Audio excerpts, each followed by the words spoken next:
subscribe and press the bell icon to never miss any update. तर हामीले जुन चुनौतीहरू फेस गरेका थियौँ, हामीले जुन अप्ठ्याराहरू फेस गरेका थियौँ, त्यो अप्ठ्याराहरू भने सम्मानित सर्वोच्च अदालतको फैसलाले फुकाएको छैन। अप्ठ्यारो भन्नाले अप्ठ्यारो कस्तो किसिमको अप्ठ्याराहरू फेस गर्नु एकदम जनतालाई भन्नुपर्दा तपाईले नै अहिले सोध्नुभयो नि, भर्खरै भन्नुभयो, तपाईहरु त एउटै दल हुनुहुन्छ। एउटा अप्ठ्यारो त त्यही हो नि त। निर्वाचन आयोगले 70 पृष्ठ लामो उसको जुन निर्णय छ, पछिल्लो निर्णय, त्यो निर्णयले के भनेको छ त भन्दा यो पार्टी नेकपाको प्रथम अध्यक्ष केपी ओली हुनुहुन्छ। म व्यक्तिभन्दा पार्टी ठुलो, पार्टीभन्दा देश र जनता ठुलो भन्ने मान्छे हो। संसद दलको नेता केपी ओली हुनुहुन्छ। केपी ओलीले संसद दलको बैठक राखेर मलाई कारबाही गरेको मलाई सम्झना छैन। प्रधानमन्त्री संसद बोलाएर संसदमा जानु भनेको यो उहाँको दायित्वै हो। मनमोहन अधिकारी प्रधानमन्त्री हुनुहुँदा त्यति बेला पनि संसद विघटन भएको थियो र त्यो विघटनलाई बदर गरेर फेरि संसद पुनर्स्थापित भएको थियो। त्यति बेला यिनै नेताजीहरू हुनुहुन्थ्यो। मलाई राम्रो सम्झना छ, त्यति बेला पार्टीले नै निर्णय गरेर हामी संसदमा गएका थियौँ।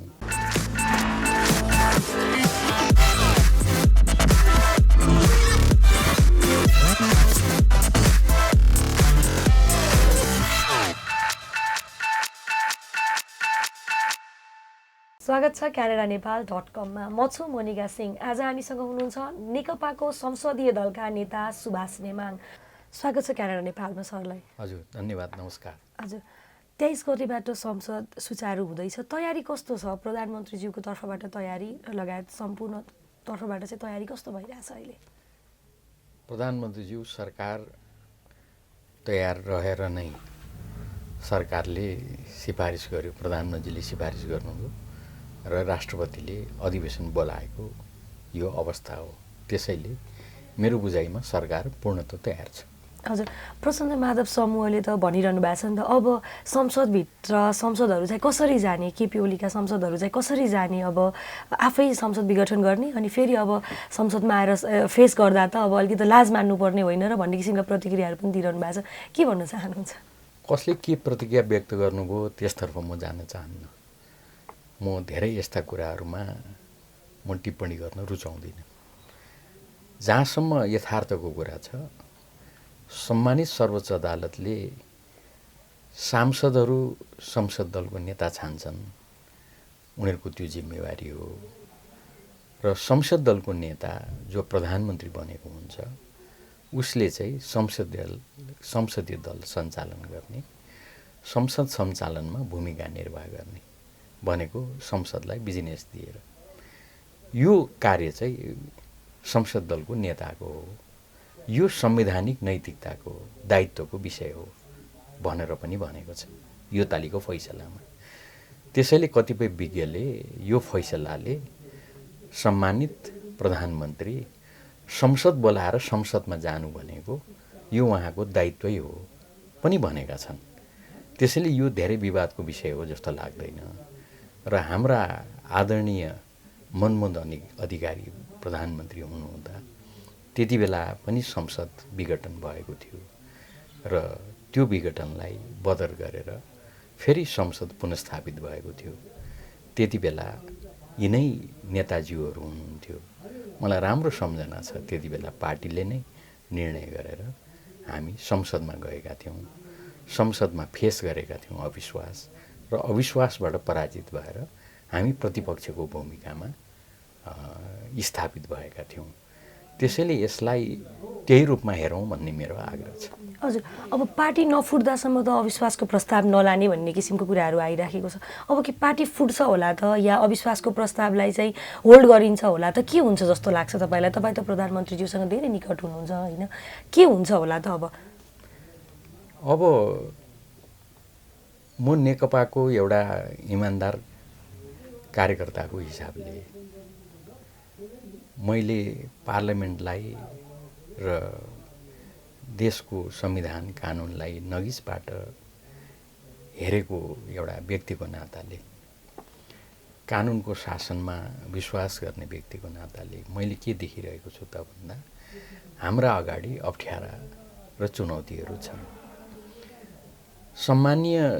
सम्मानित सर्वोच्च अदालतले आफ्नो फैसला सुनाएपछि तत्काल प्रधानमन्त्रीज्यूले टिप्पणी गर्नुभएको थियो र म समेतले पनि सार्वजनिक टिप्पणी गरेका थियौँ।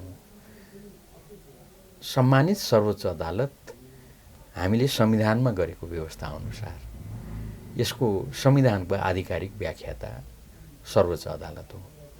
त्यसैले सर्वोच्च अदालतको व्याख्या अब यो संविधानको अङ्ग भयो, त्यसलाई हामीले मान्नुपर्छ। प्रधानमन्त्रीले पनि त्यही भन्नुभयो र सरकारको निर्णयको आधारमा प्रधानमन्त्रीजीको सिफारिसमा अब 23 गते संसद बस्दै पनि छ। अब स्थिति के हो त भन्दाखेरि तर हामीले प्रष्ट शब्दमा भनेका छौँ र प्रधानमन्त्रीज्यूले भन्नुभएको छ त्यो के हो त भन्दाखेरि तर हामीले जुन चुनौतीहरू फेस गरेका थियौँ, हामीले जुन अप्ठ्याराहरू फेस गरेका थियौँ त्यो अप्ठ्याराहरू भने सम्मानित सर्वोच्च अदालतको फैसलाले फुकाएको छैन। सम्मानित सर्वोच्च अदालतले त्यसतर्फ निर्णय गर्न सकेको छैन, निर्णय गरेको छैन। त्यसैले हाम्रो अगाडिका जुन चुनौतीहरू छन् त्यो चुनौतीहरू चाहिँ थप जटिल बन्न अप्ठ्यारो भन्नाले अप्ठ्यारो कस्तो किसिमको अप्ठ्याराहरू फेस गर्नु एकदम जनतालाई भन्नुपर्दा तपाईँले नै अहिले सोध्नुभयो नि, भर्खरै भन्नुभयो। तपाईँहरू त एउटै दल हुनुहुन्छ, एउटा अप्ठ्यारो त त्यही हो नि त। हामी एउटा दल छौँ। निर्वाचन आयोगले त्यही भनेको छ। निर्वाचन आयोगले 70 पृष्ठ लामो उसको जुन निर्णय छ, पछिल्लो निर्णय, त्यो निर्णयले के भनेको छ त भन्दा यो पार्टी नेकपाको प्रथम अध्यक्ष केपी ओली हुनुहुन्छ, दोस्रा अध्यक्ष पुष्पकमल दाहाल प्रचण्ड हुनुहुन्छ, यसको महासचिव विष्णु पौडेल हुनुहुन्छ। अध्यक्षको निर्देशनमा महासचिवले बैठक बोलाउने यसको स्थापित विधि प्रक्रिया हो। त्यो विधि प्रक्रियाभन्दा बाहिर गएर बैठक राखियो भने त्यो बैठक विधि सम्मत हुँदैन, त्यसलाई हामी मान्यता दिँदैनौँ भनेर अब निर्वाचन आयोगले बोलेको छ। यस्तो अवस्थामा ल भन्नुहोस् त अब हामी कानुनी रूपमा एक छौँ तर व्यवहार हेर्ने हो भने फरक फरक व्यवहार गरिरहेछौँ। हाम्रो आमसभा छुट्टै हुन्छ, भेला छुट्टै हुन्छ। संसदीय दल एउटै मात्रै हो, त्यसको संसद दलको नेता केपी ओली हुनुहुन्छ। केपी ओली संसद दलको नेता भएको एउटा संसद दल छ, तर व्यवहारमा भने संसद दल एकै ठाउँमा बसिरहेको अवस्था छैन। यस्तो अवस्थामा हामी कसरी चल्छौँ? हाम्रो अगाडि प्रश्नहरू त छन्। हो, यो जटिलता सर्वोच्च अदालतले फुकाउन सक्ने कुरा पनि भएन, सर्वोच्च अदालतले फुकाएको छैन। त्यसैले संसद बस्दा यस्ता जटिलताहरू अझ बढ्छन् है भनेर हामीले प्रष्ट शब्दमा सम्मानित सर्वोच्च अदालतप्रति सम्मान व्यक्त गर्दै हामीले यो कुरा राखेका छौँ। र अहिले जति जति नजिक अब संसद आउँदैछ त्यति त्यति यस्ता प्रश्नहरू उठिरहेका छन्। हामीले देखाएको अप्ठ्यारो भनेको यही हो। हजुर, अहिले जस्तो प्रचण्ड नेपाल समूहले तपाईँ समेत कारबाही गर्यो नि त होइन, र प्रधानमन्त्रीज्यू त संसदीय दलको नेता पनि होइन भन्ने किसिमको घोषणाहरू गरिरहनु भएको छ। साँच्चै के हो यो विषयमा चाहिँ जनतालाई स्पष्ट पारिदिनुहोस् न, के हो भन्ने कुरा बुझ्न। धेरै टिप्पणी गर्न चाहन्न।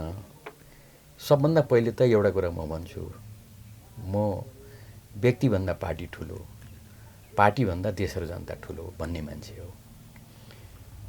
पार्टीका नेताहरूको बारेमा मेरो प्रष्ट मान्यता छ, म साह्रै सम्मान गर्छु। म हाम्रा नेताहरूलाई, कमरेडहरूलाई साह्रै माया गर्छु। त्यसैले मैले एउटा मान्यता, यो पार्टीकै मान्यता हो भन्छु, तर धेरैले यसलाई मान्दैनन्। त्यो के हो त भन्दा पार्टीको बारेमा, नेताहरूको बारेमा टिप्पणी गर्नु पर्यो भने म बाहिर सार्वजनिक रूपमा टिप्पणी गर्दिनँ।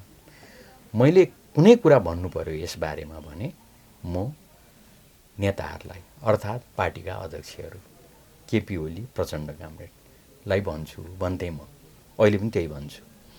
र मैले कुनै टिप्पणी गर्नु पर्यो भने म पार्टीको स्थायी कमिटीमा टिप्पणी गर्छु, किनभने म त्यहाँ छु भन्थेँ। योभन्दा बाहिर बोल्दिनँ भन्थेँ। र सायद तपाईँहरूले कहिले पनि मलाई पार्टी र नेताहरूको बारेमा बाहिर टिप्पणी गरेको सुन्नुभएको छैन।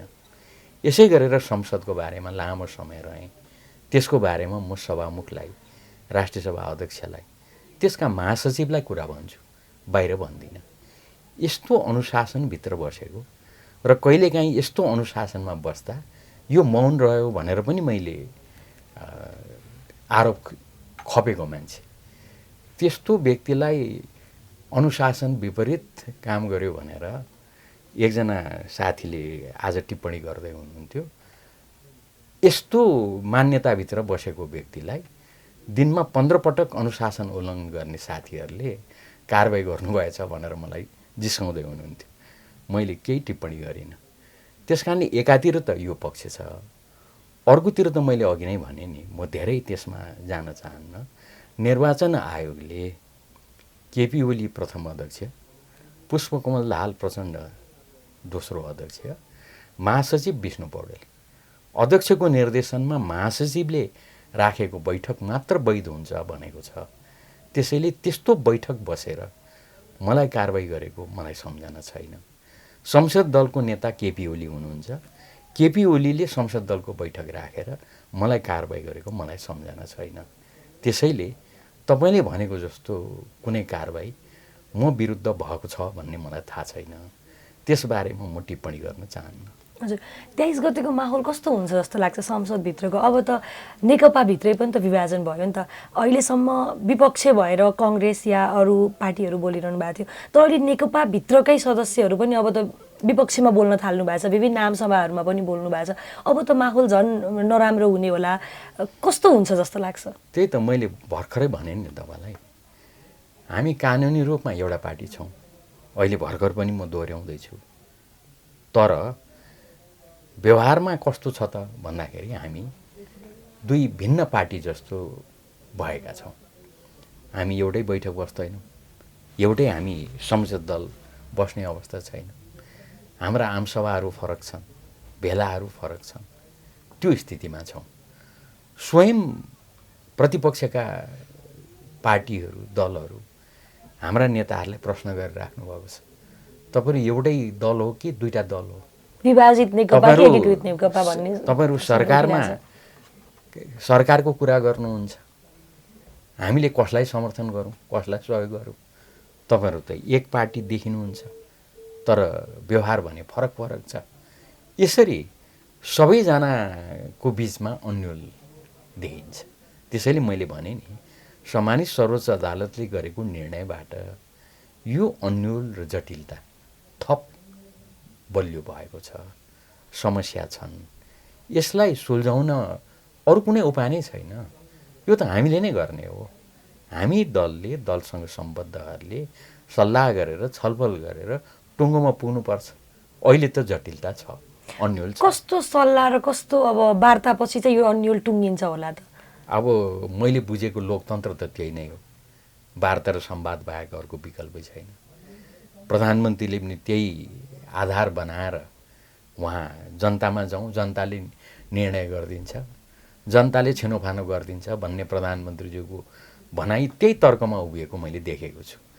तर अहिले त हामी त अब सर्वोच्च अदालतले रिइन्स्टेट गरेपछि फेरि प्रतिनिधि सभा स्थापित भएको छ।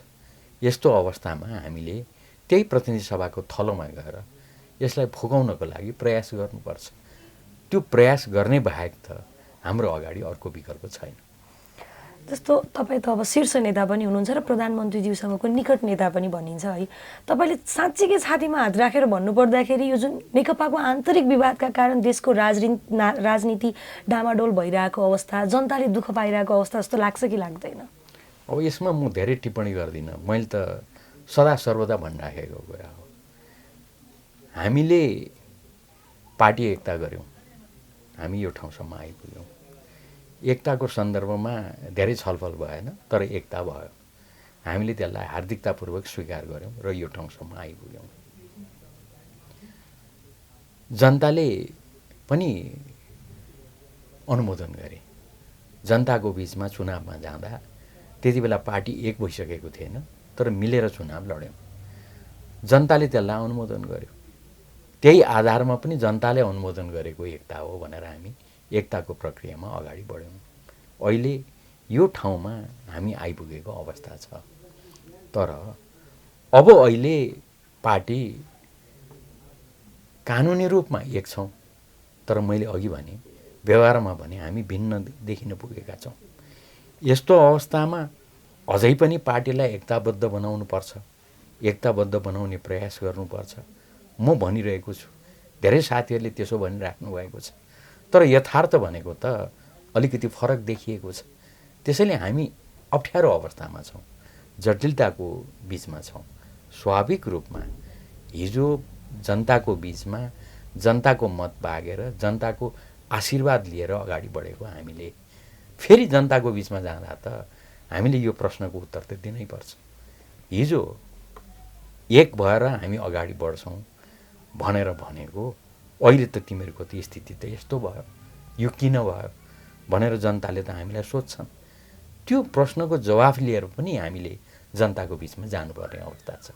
त्यसैले स्वाभाविक रूपमा हाम्रा अप्ठ्याराहरू छन्, तर अप्ठ्याराहरू हुँदाहुँदै पनि यसलाई सम्बोधन गर्दै अगाडि बढ्नु बाहेक त हाम्रो अगाडि विकल्पै छैन नि। कुरा भनेको त्यो हो। अब जस्तो जति पनि किसिमका क्रियाकलापहरू भए यो बिचमा संसद विघटन भइसकेपछि अब जनताको समक्ष जाँदा भनौँ या विभिन्न दलको बिचमा जानलाई त विश्वासको मत चाहियो नि त प्रधानमन्त्रीज्यूमा। अब अविश्वासको प्रस्ताव आएपछि विश्वासको मत चाहिने हुन्छ। प्रधानमन्त्री विश्वासको मत लिनलाई तयार हुनुहुन्छ, हुनुहुन्न? कस्तो किसिमको तयारीहरू भइरहेछ? सबभन्दा पहिले यसमा अलिकति म प्रश्न गरिदिउँ। अविश्वास प्रस्ताव विघटन भइसके पछाडि सदनमा दर्ता भएको थियो, त्यसैले त्यति बेला अलिकति विवाद पनि उठेको थियो। त्यसतर्फ अहिले नजाउँ।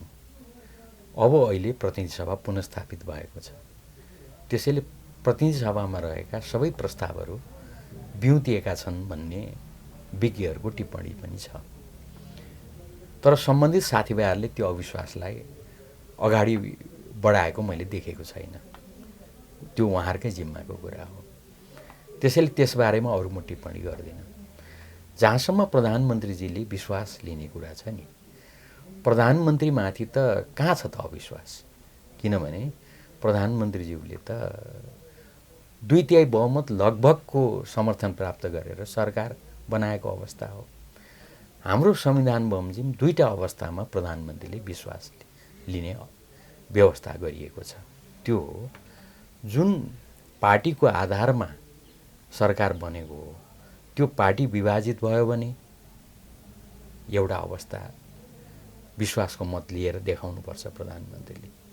म अझै पनि मैले पार्लियामेन्टमा बहुमत कमान्ड गर्छु भन्ने कुरा उहाँले देखाउनुपर्छ आफ्नो दल विभाजित भएको अवस्थामा। अब दलको स्थिति के हो भन्ने कुरा त मैले अघि उठाएँ। कानुनी रूपमा हामी एक छौँ, निर्वाचन आयोगले एक छौँ भनिदिएको छ, तर व्यवहारमा चाहिँ भने हामी फरक फरक व्यवहार देखाउने स्थितिमा छौँ एकातिर। अर्कोतिर कस्तो अवस्था त भन्दाखेरि 1 भन्दा बढी पार्टीहरू मिलेर सरकार बनेको अवस्था हो भने त्यति बेला त्यो कुनै पनि एउटा पार्टीले सरकारमाथिको विश्वास फिर्ता लियो भने त्यति बेला प्रधानमन्त्रीले विश्वासको मत लिनुपर्छ।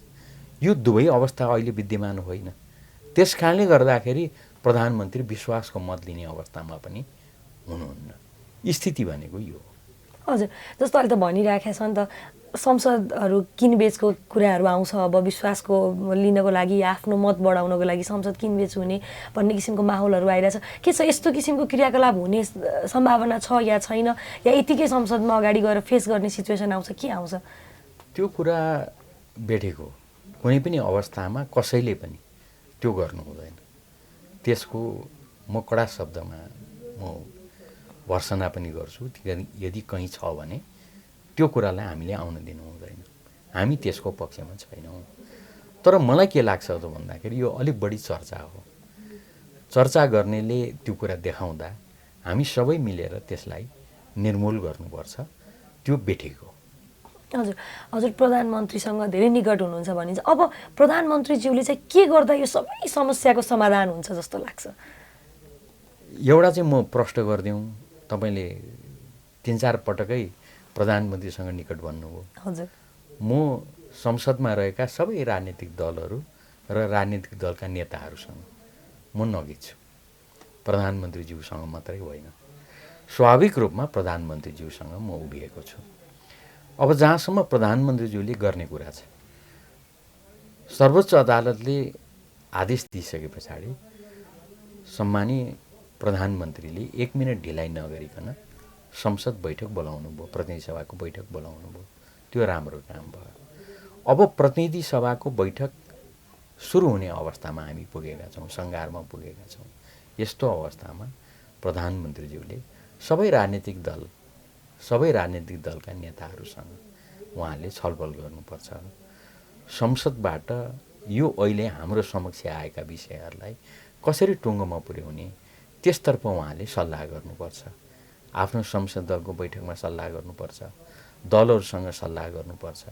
यो मेरो सुझाव छ र प्रधानमन्त्रीज्यू त्यसमा लागि पनि राख्नुभएको छ। हजुर, जस्तो प्रधानमन्त्रीज्यूको राजीनामा भनेर सबैजनाले माग गरिरहनु भएको छ। अहिले धेरैजनाको मुखबाट प्रधानमन्त्रीले राजीनामा दिनुपर्छ भनेर माग गरिरहनु भएको छ। प्रधानमन्त्रीज्यूको राजीनामा नै समस्याको समाधान हो कि के हो त?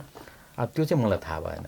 त्यो चाहिँ जसले माग्नु भएको छ उहाँहरूले भन्न सक्ने कुरा हो र उहाँहरूले त्यसो भनेकोमा पनि मेरो अन्यथा टिप्पणी छैन। त्यो विचारको म सम्मान गर्छु। तर जहाँसम्म मलाई लाग्छ, मैले अघि पनि एउटा प्रसङ्गमा भने, सम्मानीय प्रधानमन्त्रीले म संसद फेस गर्छु भन्नुभएको छ। त्यो आफै संसदप्रतिको, संविधानप्रतिको सम्मान हो। र अर्को कुरा, मैले एउटा उदाहरण पनि देखाएँ। मनमोहन अधिकारीजीको बेलामा पनि, पालामा पनि यस्तै अवस्थामा पार्टीकै निर्देशनअनुसार मनमोहन अधिकारीले संसद फेस गर्नुभएको थियो। त्यसैले संसदलाई फेस गर्ने भनेको त सबैभन्दा ठुलो नैतिक त्यो प्रश्न हो भन्ने मलाई लाग्छ। हजुर, धेरैजनाले भनिरहेछ नि त, संसद फेस गर्छु भन्नुभयो प्रधानमन्त्रीज्यूले। संसद फेस गर्ने भए चाहिँ संसद विघटन किन गर्नुभएको भन्ने किसिमको प्रश्नहरू पनि छ नि त। यसमा चाहिँ के भन्नुहुन्छ तपाईँ? संसद विघटन गर्दाखेरि उहाँले प्रष्ट शब्दमा भन्नुभएको थियो, मैले काम गर्न पाइनँ, मैले जनतामा जाने मेरो बाध्यता सिर्जना गर्नु। अप्ठ्यारो परेपछि झन्नै लगभग 2/3 बहुमतको सरकार, त्यो बहुमतमा कहीँ कतै प्रश्न छैन। यस्तो अवस्थामा मैले काम गर्न नपाएपछि लोकतन्त्रमा जनतालाई गुहार्नु बाहेक अरू के हुन्छ त उपाय? त्यसैले विश्वभरिको यो प्र्याक्टिस, जनतामा जाने सुन्दर कुरालाई नै, प्रक्रियालाई नै मैले अपनाएको हुँ भन्नुभयो उहाँ। जनतामा जानु, विघटन गर्नु। तर सम्मानित सर्वोच्च अदालत, जसलाई संविधानले आधिकारिक व्याख्याता भनेर भन्यो, संविधानको व्याख्या कसले गर्छ? सर्वोच्च अदालतले गर्छ। त्यो हामीले बनाएको संविधान हो। त्यो सर्वोच्च अदालतले आफ्ना अगाडिका सबै तर्कहरूलाई व्याख्या गर्यो। स्वयं प्रधानमन्त्रीज्यूको तर्कलाई पनि व्याख्या गर्यो। व्याख्या गर्दै ऊ के निष्कर्षमा पुग्यो त भन्दा, यो अवस्थामा विघटन गरेको ठिक छैन। सर्वोच्च अदालतले फेरि पुनर्स्थापित गर्थ्यो।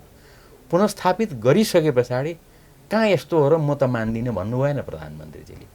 विदिन मिनट उहाँले सम्मानित सर्वोच्च अदालत संविधानको व्याख्याता हो, उसले गरेको व्याख्यालाई म मान्छु, म संसद प्रतिनिधि सभालाई फेरि सञ्चालन गर्नको लागि सिफारिस गर्छु भन्नुभयो। प्रतिनिधि सभाको बैठक 23 गते सुरु हुँदैछ र जे हुन्छ त्यही म आफ्ना कुराहरू भन्छु, गर्छु भन्नुभयो। भनेपछि त मैले अब यसमा अरू अन्यथा प्रश्नहरू छन् जस्तो लाग्दैन। हजुर, अन्त्यमा क्यानाडा नेपालबाट के भन्न चाहनुहुन्छ सम्पूर्ण जनतालाई र सम्पूर्ण दलका नेताहरू भनौँ, या जति पनि माहौलहरू यस्तो भइराखेको छ, के भन्न चाहनुहुन्छ? अनि यसमा त मैले पहिलेदेखि भनिराखेको कुरा हो, हामीले साह्रै मेहनत गरेर जनताले जनताको लागि संविधान बनायौँ। पहिलोपटक नेपालको इतिहासमा सार्वभौम जनता अधिकारको स्रोत भएर हामीले संविधान निर्माण गरेका हौँ। राम्रो संविधान बनाएका छौँ। तुलनात्मक रूपमा समझदारीको संविधान बनाएका छौँ। त्यो समझदारीको संविधानले सङ्घीय लोकतान्त्रिक गणतन्त्र, धर्मनिरपेक्षता, समावेशिताको आधारमा हामीले संविधान बनाएका छौँ। अब संविधान अनुसार तपाईँलाई व्यक्ति मन पर्दैन, व्यक्ति परिवर्तन गर्न सक्नुहुन्छ। दल मन पर्दैन, दल परिवर्तन गर्न सक्नुहुन्छ। अर्थात् तपाईलाई चाहिएको परिवर्तन अब जनताको मन जित्नुस्, आशीर्वाद लिनुस्, संविधान संशोधन मार्फत सबै परिवर्तन गर्न सकिन्छ।